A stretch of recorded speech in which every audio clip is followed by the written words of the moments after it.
Fiancé forgot to hang up his family's plot, backfired at the rehearsal dinner, so I decided to crash the dinner with the one person they never saw coming, his grandmother. She was the matriarch they all tiptoed around, the keeper of family secrets and the only person who wouldn't be swayed by petty power plays. They thought they could sabotage me with hushed conspiracies and fake smiles, but Grandma's arrival turned their smug grins into panic. She didn't come for a meal. She came to reveal every truth they'd tried to bury and to make sure I knew exactly whose side she was on. The sound that broke my heart wasn't a gunshot or a scream. It was the whisper-thin rustle of a phone in a pocket, a sound that meant my fiancé, Mark, had answered my call but hadn't realized it. He forgot to hang up. I was standing in my sun-drenched design studio in downtown Charleston, the scent of fresh linen samples and wood polish in the air, a stack of wedding invitations tied with silk ribbon on my desk. Just moments before, I was the happiest woman alive. At 29, I was a successful interior designer, about to marry the man I adored. Now, I was an unwilling eavesdropper on my own execution. She's just not one of us. Mark, can't you see that? The voice was crisp, cold, and unmistakably Linda Thompson's, my future mother-in-law. It slithered through the phone's speaker, a serpent in my sunlit Eden. I froze, my hand hovering over a swatch of periwinkle blue fabric, my own voice caught in my throat. "Mark," I whispered. A useless gesture. He couldn't hear me. But I could hear everything. "Mom, it's the night before the rehearsal dinner." Mark's voice was a weak, placating murmur. "Can we not do this now? This is precisely when we must do this." A second woman's voice chimed in Aunt Carol. "Linda's sister. Before you tie our family's name to, well, to her." There was a delicate, cruel pause. Her father was a postman. For heaven's sake. It's admirable, I suppose, in a working-class sort of way. A wave of nausea crashed over me. They weren't just talking behind my back. They were orchestrating my downfall. I sank into my chair, the elegant, cream-colored upholstery suddenly feeling like a cage. The sounds from the phone painted a vivid, horrifying picture, the clink of ice in glasses, the low hum of their grand living room in the historic South of Broad district. They were comfortable. They were plotting. Linda's voice took over again, sharp and strategic. "The plan is simple. At the dinner tonight, during the toasts, Richard will bring up that failed little business she tried to start in her early 20s. What was it called? Emily's Essentials. So ambitious." Her tone dripped with condescension. "It will be framed as a charming anecdote. Of course, a story of youthful folly. But everyone in that room will understand. They'll see her as a financial risk, an unstable choice for a Thompson. It will plant the seed of doubt. You will look foolish. Mark, you will have no choice but to reconsider." My blood ran cold. That little business was my first real failure, a painful memory I'd shared with Mark in confidence, a vulnerability he had promised to protect, and they were going to turn it into a public spectacle. "It will be her word against your father's," Carol added gleefully. "Who do you think they'll believe I waited? My entire world hanging on my fiancé's response." I prayed for him to defend me, to roar in my defense, to tell them they were monsters. Instead, I heard only a sigh, a tired, defeated sound. "Just be gentle," Mark said. "I don't want a scene." That was it. That was the sound that shattered everything. Not the venom from Linda or Carol, but the pathetic, spineless surrender from the man who had placed a diamond on my finger. He wasn't just allowing them to hurt me. He was asking them to do it gently. The phone in my hand felt like it weighed 1,000 pounds, a direct line to a hell I hadn't known existed. The line finally went dead, a click echoing in the sudden, crushing silence of my studio. He hadn't forgotten to hang up. He had simply put me, and his betrayal, back in his pocket. But the damage was done. The rehearsal dinner was in 5 hours. They thought they were setting a trap for a lamb. They had no idea they were about to unleash a lion. For a long time after the line went dead, I just sat there, surrounded by the evidence of a life I had built from scratch. My studio, a testament to my own hard work, was filled with sketches, fabric swatches, and awards that lined the exposed brick walls. I had carved out a name for myself in a competitive city, turning my passion into a thriving business. I was Emily Carter, not because of who my father was, but because of who I was. And for the first time, I realized the Thompsons saw that as a liability, not an asset. My relationship with Linda Thompson had always been a masterclass in polite hostility. I remember the first time Mark took me to their sprawling antebellum home for dinner, dressed in a chic but understated dress. I had felt a nervous flutter, eager to impress the matriarch of this powerful family. Linda, with her perfectly coiffed blonde hair and diamonds that seemed to catch and refract judgment, had glided towards me. She took my hand, her grip surprisingly firm, her smile never quite reaching her eyes. "Emily, dear," she had said, her voice smooth as bourbon. "Mark has told us so much about your little design company. It's simply wonderful what you've managed to build all by yourself. It shows such resilience, a quality one must need when starting with so little." It was a perfectly crafted insult, wrapped in the guise of a compliment. She had managed to praise my success while simultaneously reminding me, and everyone else in the room, of my humble origins. My father, the postman, had worked 60-hour weeks to give me a life better than his. And I wore his work ethic like a badge of honor. To Linda, it was a stain. Over the next 2 years, our interactions followed the same pattern. She would praise my charming, simple tastes when I chose a minimalist piece of art, or comment on how sensible my car was. Every word was a carefully placed stone in the wall she was building between her world and mine. And Mark, I loved him. Or, I loved the man I thought he was, the man who made me laugh, who held me during thunderstorms, who seemed to see and appreciate the real me. But looking back now, the red flags were there, fluttering in the periphery, ignored in my love-struck haze. There was the time we were planning a trip to Italy, a trip I had meticulously researched and was paying for half of. Linda had casually remarked that the Amalfi Coast was terribly cliché and that they always summered in the Swiss Alps. Mark, without a moment's hesitation, had turned to me and said, "Maybe she's right. Switzerland would be a lot more distinguished." We went to Switzerland. I had chalked it up to him being a devoted son, trying to keep the peace. I told myself that his loyalty to his family was a virtue, one that would one day extend fully to me. I was wrong. It wasn't loyalty. It was a leash. And Linda held it tight. He was a man perpetually caught between the woman he claimed to love and the mother he was terrified to disappoint. His spine, I realized with a sickening clarity, wasn't made of steel, but of jelly. My love for him had been a beautiful, sunlit room, but the door had always been locked from the outside.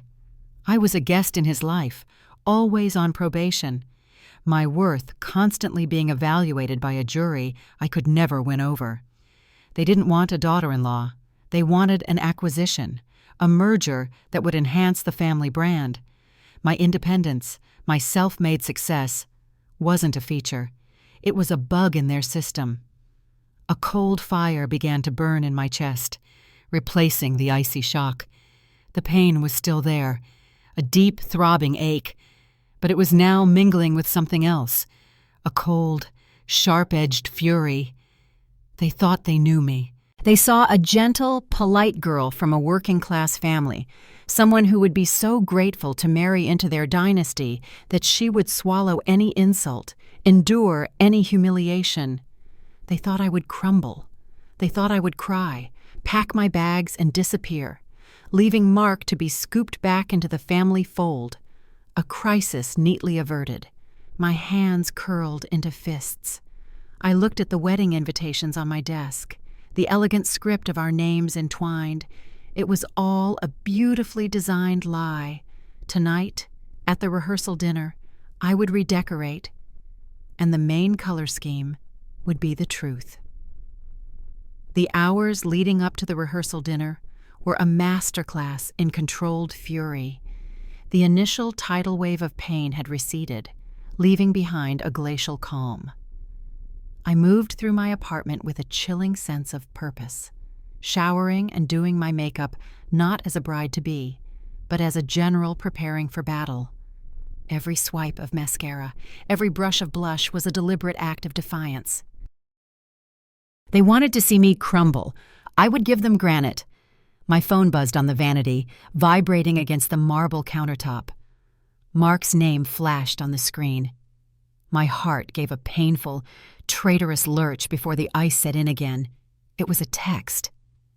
Counting down the seconds until I see my beautiful future wife tonight. The whole family is so excited. This is really it. M. Forever. I love you more than words can say. I stared at the message. The glowing white letters a monument to his duplicity. The whole family is so excited. Excited to humiliate me. Excited to orchestrate my exit. The hypocrisy was so profound, so breathtakingly audacious. It almost made me laugh. He was texting me love notes from the battlefield, where my character was being assassinated. This wasn't just weakness anymore.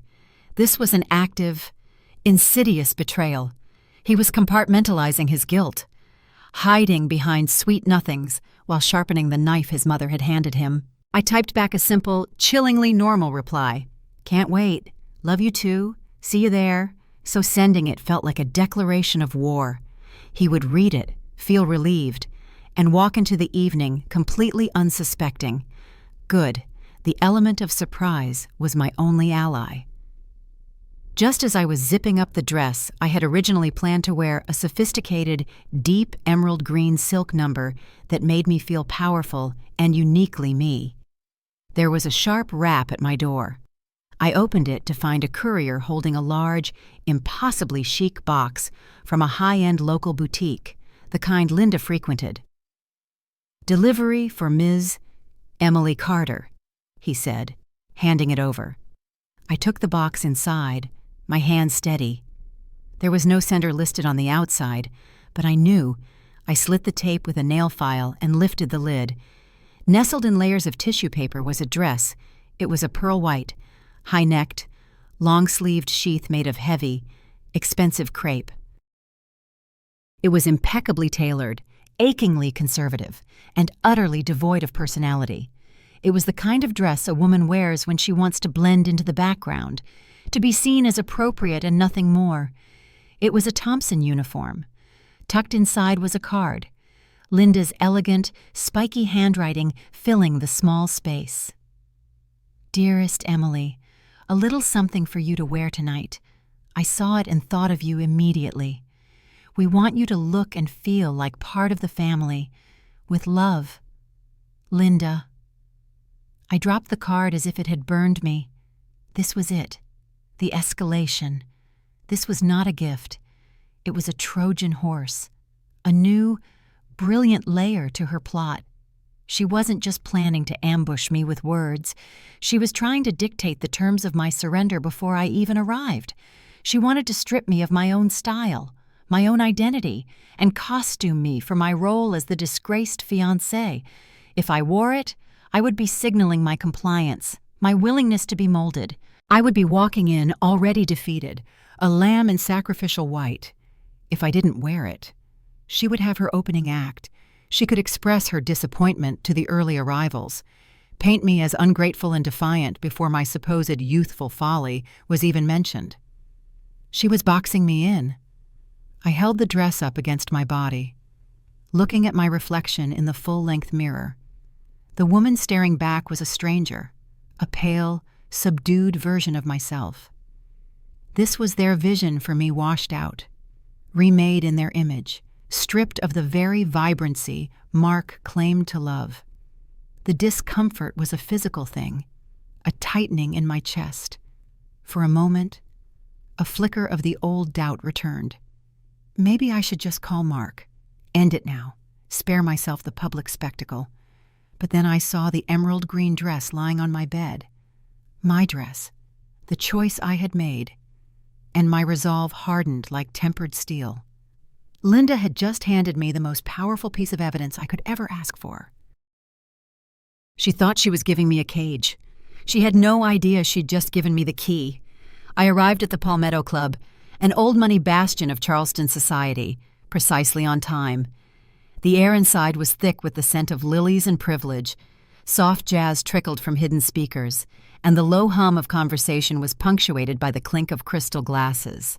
I paused in the arched doorway of the private dining room, taking a moment to survey my execution squad. They were all there, a beautifully dressed tableau of treachery. Linda, in a tasteful champagne-colored dress, was holding court. Richard, Mark's father, stood beside her, his hand possessively on her back. Aunt Carol was tittering at something one of the cousins said. And there was Mark, handsome in his tailored navy suit, scanning the room for me. When his eyes met mine, a wide, relieved smile spread across his face. He navigated the crowd and took my hands in his. "There you are," he breathed, kissing my cheek. I was getting worried. His eyes swept over me, taking in my emerald dress. "Wow, you look incredible. I guess you didn't get my mom's gift in time." "Oh, I got it," I said, my voice smooth as silk. "I just preferred this one. I hope that's okay." A flicker of anxiety crossed his face, a tiny, almost imperceptible tightening around his eyes. It was the look of a child who knows he's about to be caught between two warring parents. "Of course, Em. You look perfect." He led me towards his mother. Linda's smile was a work of art, a perfect polished mask that didn't betray a single crack. "Emily, darling," she cooed, her eyes doing a slow, deliberate sweep of my dress. "That green is a very bold choice. How wonderful that you feel confident enough to wear it." She air-kissed the space beside my cheek, her expensive perfume a suffocating cloud. The message was clear. "I see what you've done. Game on." The dinner that followed was an exercise in agonizing politeness. I was seated between Mark and his father, Richard, a man whose bonhomie was as manufactured as his teeth. He asked about my business with a paternalistic air, a hunter feigning interest in his prey. "So, still playing with fabrics and furniture. Are we? Must be fun to have a little hobby that pays for itself." I smiled sweetly. "It is. It's so fulfilling to build something from the ground up. With your own two hands, I'm sure you understand." His smile faltered for a fraction of a second. I watched Mark across the table, desperately seeking a sign, any sign, that he was on my side, but he was blissfully, willfully ignorant. He laughed at his uncle's jokes, recounted an old family story that I couldn't possibly understand, and basked in the warmth of his clan's approval. He was one of them. I was the foreign object they were about to eject. The turning point wasn't a single, dramatic moment. It was a slow, quiet, agonizing death of the love I had for him. It happened when his Aunt Carol launched into a story about a social climbing acquaintance from their country club, shooting me a pointed look that Mark completely missed. He just laughed along. It happened when his cousin asked where my family was from, and before I could answer, Mark jumped in with, "Oh, just a quiet little town up north. Nothing like Charleston." He said it apologetically, as if my roots were something to be ashamed of. But the final fatal blow came near the end of the meal. Linda was telling a story about a recent charity gala, name-dropping local politicians and philanthropists. She mentioned a minor social faux pas someone had made. "It's all about breeding, isn't it?" she mused, looking directly at me. "Some things just can't be taught." And in that moment, I looked at Mark. I willed him to look at me, to see the insult, to feel the sting on my behalf. Instead, his eyes were fixed on his mother, a look of pure, unadulterated admiration on his face. He nodded in agreement. He nodded. And just like that, it was over. The last ember of hope I had been foolishly cradling in my heart went out, leaving nothing but cold, hard ash. There was no more pain, no more heartbreak. There was only a profound, hollow clarity. I wasn't just losing a fiancé. I was escaping a life sentence. I wasn't being eliminated. I was being liberated. They thought they were the judges, jury, and executioners. They had no idea I was the one about to sign the release papers. Richard tapped his glass with a fork, the sound cutting through the chatter. The room fell silent. He stood up, a smug, self-satisfied look on his face. "If I could have everyone's attention," he began, beaming. "It's time for the toasts." He looked at me, a predatory glint in his eye. This was it, the moment they had all been waiting for. I met his gaze, my back straight, a small, serene smile playing on my lips. My heart wasn't pounding. My hands weren't shaking. For the first time all night, I felt completely, utterly calm. Let the games begin. Richard beamed, his glass held high. "To Emily and Mark," he began, his voice resonating with false warmth. "We are so thrilled to welcome Emily into our family, a family with a long history in this city, built on prudence, good judgment, and stability." He paused, letting the words hang in the air before turning his gaze to me. "I remember when Mark first told me about Emily. He told me she was a woman of great ambition. In fact, he shared a charming story about her first foray into the business world, a little venture in her early 20s called Emily's Essentials." A few of the Thompson relatives chuckled knowingly. The trap had been sprung. "He told me how she poured her heart and soul into it," Richard continued, his tone dripping with condescending paternalism. "And while it didn't quite work out, what a valuable lesson it must have been. It takes a certain kind of spirit to try and fail, and then pick yourself up. We admire that spirit." The room was quiet, the guests smiling politely, unsure of the speech's strange, backhanded nature. Mark was looking at his father with a tight, nervous smile, clearly hoping this would be over soon. This was his idea of gentle. Before Richard could continue, I cleared my throat softly and placed my napkin on the table. "Excuse me, Richard," I said, my voice clear and steady, cutting through the silence. "Thank you so much for that trip down memory lane, but you've left out the most interesting part of the story." All eyes swiveled to me. Richard looked momentarily flustered.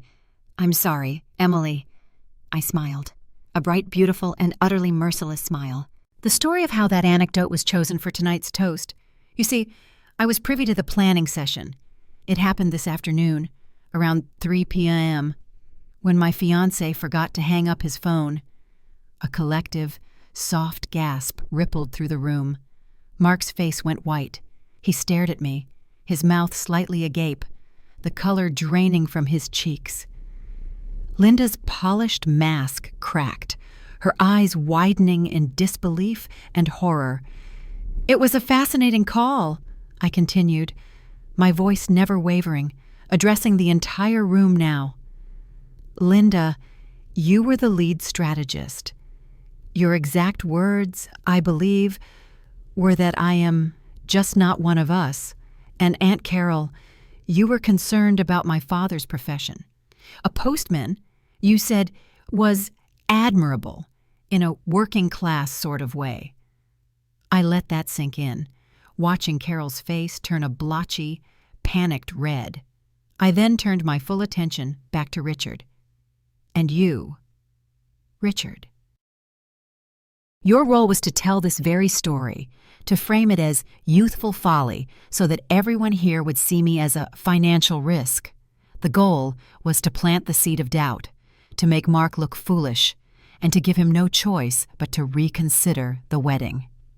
The silence in the room was now absolute, thick and suffocating. The guests were no longer looking at me.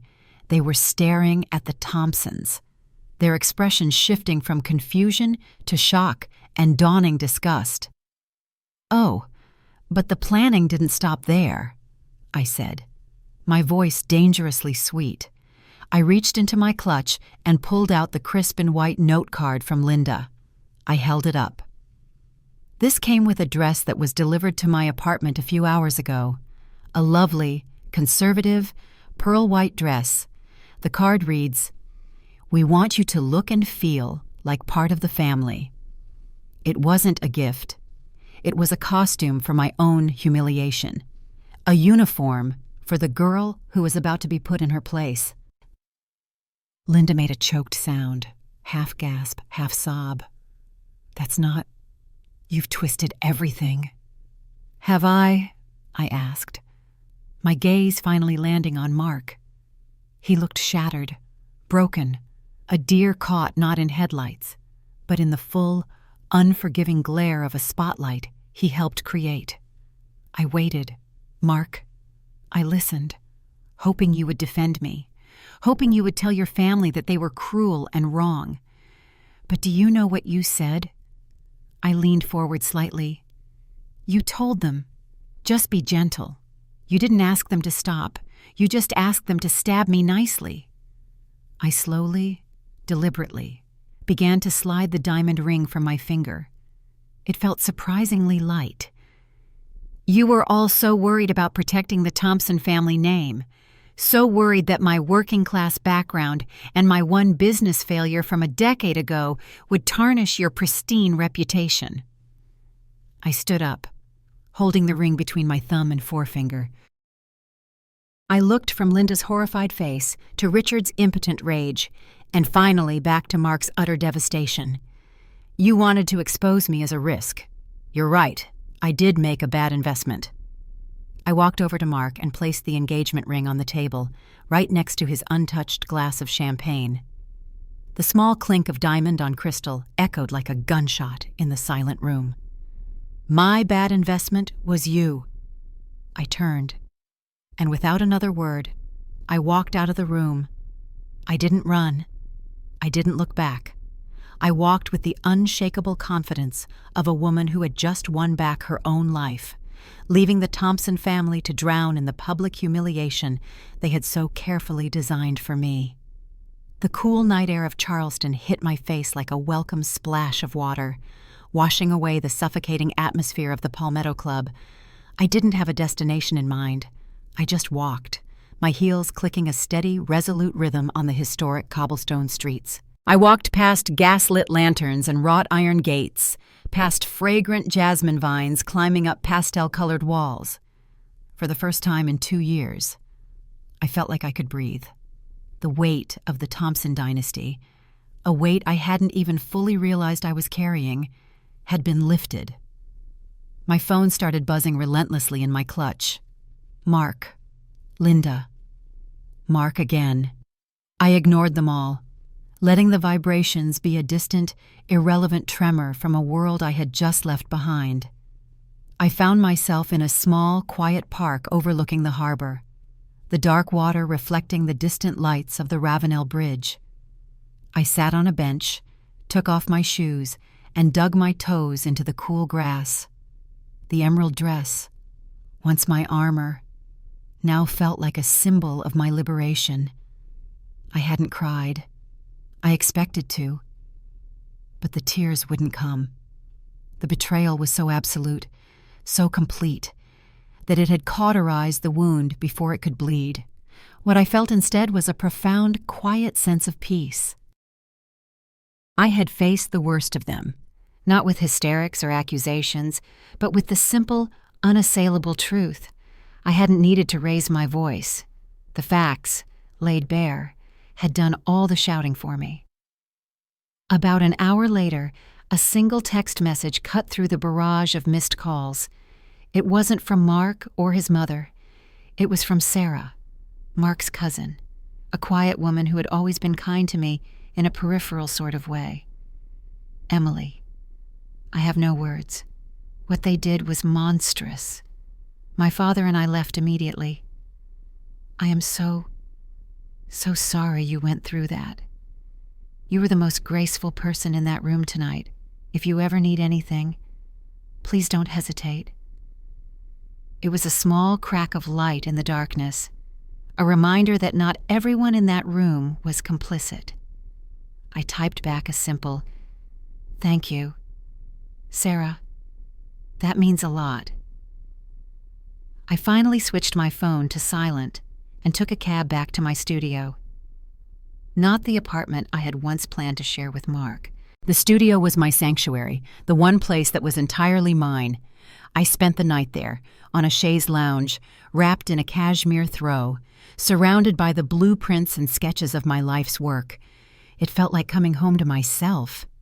The next morning, the apologies began, not with a call, but with a formal, groveling email from Richard Thompson. It was a masterpiece of corporate damage control, filled with phrases like deeply regrettable misunderstanding, actions born of misguided concern, and a desperate plea to discuss this privately to protect everyone's reputation. It was clear his primary concern wasn't my pain, but the fallout. He was worried about the story spreading through Charleston's elite circles. He had tried to ruin my reputation. Now he was begging me to protect his. I deleted the email without a reply. Mark showed up at my studio door late that afternoon. He looked like a ghost. His face pale and drawn, his eyes red-rimmed. He didn't try to defend himself. He just cried. He begged for forgiveness, pleaded for another chance, said he loved me, that he was weak and stupid and terrified of his family, but that he would change. I listened, my heart empty of the old love that might have once made me vulnerable to his tears. "I believe that you're sorry, Mark," I said, my voice gentle but firm. "You're sorry you got caught. You're sorry you were humiliated, and maybe you're even sorry you hurt me. But you're not sorry enough to have stood up for me when it mattered. The man I need wouldn't have to change to defend me. He would do it instinctively. We are over." Closing the door on his devastated face was the final, necessary act. It wasn't about revenge. It was about self-preservation. In the weeks that followed, I heard whispers through friends and the one text from Sarah. The wedding was, of course, canceled.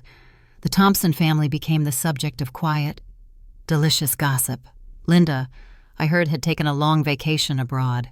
Richard was struggling to contain the damage to his business connections, many of whom were at that dinner. Their plot hadn't just backfired. It had detonated in their faces, leaving their precious family name covered in the very soot they had tried to smear on me. I never saw them again.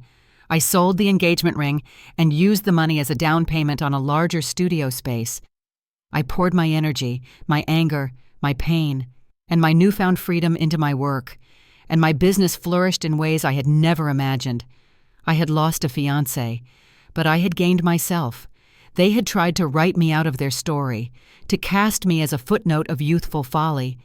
They never imagined that I would become the author of my own, and in doing so, write their final chapter for them.